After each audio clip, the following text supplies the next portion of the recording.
CHRISTFER. You stayed with Philly Fusion for 3 years, where you work with different coaches. I'm thinking about Ace, KDG, and NineK mostly. What were your relationship with them? What did you learn from them? So season 2 was when it was his and named Hui who were my head coaches, and that was my first year. And I think more than anything that year I learned more about say how to do, like we didn't have a great structure as a team, so we had a lot of conflict, a lot of players arguing with each other, a lot of players arguing with me, and all of that to be in your first month of coaching, your first season, was very, very difficult. So I actually had to grow a lot as a person, and also handling with these situations. I didn't necessarily need to do too much or learn too much about like Overwatch coaching. I learned how to handle players. Player X needs to be dealt with in a different way to player Y. They have different personalities, and without Hayes and Hui, I would have drowned under the pressure that was season 2 Fusion. And then obviously we make the changes. I'm able to put in a good word and get KDG into Fusion. And he'd already coached me when I was a player. I played for one of his teams in EU Contenders. But then when he came into Fusion, he taught me absolutely how to structure 6v6 Overwatch to where it's not just individuals playing, everybody plays in the same way. Like at times on Fusion in that season, we were unstoppable. Like there was certain metas where you could have asked every single player in this ult situation or on this part of the map, what do we do? And all 6 players could tell you the exact same answer. We were a true hive mind. And I think that's where his strengths are unquestionably in terms of like those overall, like how to make a team.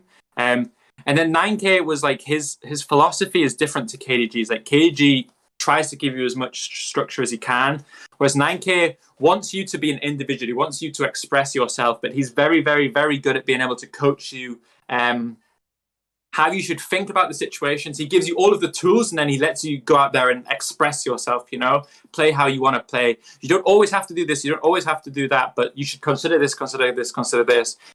So NineK's like strength unquestionably was how he was able to like improve players on an individual level to like level them up, both not just mechanics, but also their brain. And with all of this big brain as a head coach, with a big means as well for Philly Fusion and unbelievable player, it's still unbelievable that Philly never won anything in OWL. Yes. Obviously, season 1, they got to the final, but I wasn't there. I really feel like, it sounds stupid to say, but I really feel like in season 3, had the meta at the end been something different, something that like was in our ballpark, I really think on certain metas we were the best team in the world. And I think it's a real shame that the season ended the way it did, because I didn't think it highlighted how good a team we'd been. Like in that entire season, we were decimating everybody, not just in games and tournaments, but in scrims and everything. We were like, that was my first experience of like, oh wow, we are a real super team. Like my friends on other teams would say, oh, we've got a Fusion scrim today, oh, I don't want to do this, because they know the result is going to be like 6-0 to us. And I think it's unbelievable how close we came to at least winning one of the tournaments during that season. It's so sad that we were like a map or 2 away on numerous occasions, and then obviously playoffs went the way it did. But I think that we were a good enough team that where we deserved better, to be honest. So you stayed with Philly for 3 years. What players have made a mark on you? I think all of the guys that were with me since season 2, I have like an unbelievable relationship with. Obviously Poko, who I get to keep playing with, he showed me what it meant to actually, he was probably the first player who was a true professional the whole time. He's unbelievable to work with in terms of his attitude, his work ethic. He's so reasonable when it comes to things. He never causes any problems. He's so coachable. And then I think that like players like Carpe, obviously he was the one where when you join Fusion, you're like, well, I have to coach Carpe. How can I do that? He has that real like winner mindset. You know how when you like talk about like Ronaldo and these mentality freaks who only want to do winning and that's it. I think Carpe has a similar mindset to that where he's always trying to push himself and to be the team, and he really doesn't care about anything in life except winning. So I enjoyed spending a lot of time with Carpe. But to be honest with you, there's none of them that I have a negative. Or every single player I've ever coached, I can only say nice things about, and hopefully the same back. Every single year, there was struggles, but we always came together at the end, and we were a team. so yeah, I mean, every player taught me something, but I think that like between Poko and Carpe, they taught me like different aspects of what it's like to be a real Overwatch player. I want to have a word as well on about alarms. We have been all affected by his death, and I will not come back to it, but you, who knew him well, can you tell us about the player, the person he was, and the trail that he has left in your heart?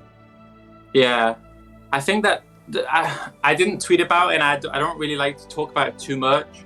I think one thing, I've gone on record many times and talked about how I thought Kyungbo was as a player. I've said on numerous occasions, I think he's the best player, was the best player who ever lived. And I think that what people don't maybe understand enough about was the person that he was, not just the player, you know. No matter how things got during the season, if it was stressful, if it was tiring, if it was going good or going bad, he was always like overwhelmingly positive to work with, always happy to everybody. He was a genuinely good person, really. It's always when people die, everybody always just says nice things about them, and I've always been someone in the back of my head who's thought, oh yeah, you just say that because they've died. But with Alarm, he was, honestly, there's not a single teammate he's ever been with who will say anything negative about him. It's very easy to gain an ego when you get that good and success doesn't come to the team. Not because it was never his fault that we weren't winning. He was always doing his job better than the other flex support. But he never developed an ego. He was never anything but friendly to anyone. And he was like a really genuine person. I think that he was someone that when he won Rookie of the Year and stuff, that he would cry. I think a lot of players don't have that in them. He was honest. He was genuine. He was a really, really, really good person. And obviously it's tragic what happened. Yeah.